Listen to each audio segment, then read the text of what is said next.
Куче Пикачу. Да, това е Арчи. И днес отново ще разнообразим стила му. Да, знам как ще реагирате. Той така си е красив. Но не се притеснявайте. Боите, които използваме, са на Опаус и са безвредни и нетоксични. Започваме както винаги. С грижа. Чисто, спокойно, нежно. Взаимно доверие. Взимаме полуперманентните бои на Опаус. И не ми е скучно. Обожавам креативния груминг и Арчи го знае. Всеки път ме гледа така, сякаш планирам нещо грандиозно. Този път позна. Детайлите са магията. Тук Арчи се превръща в герой, буквално.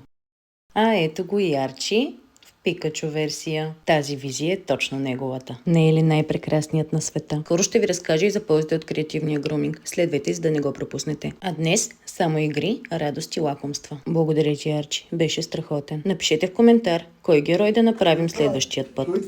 Какво стана? Какво стана?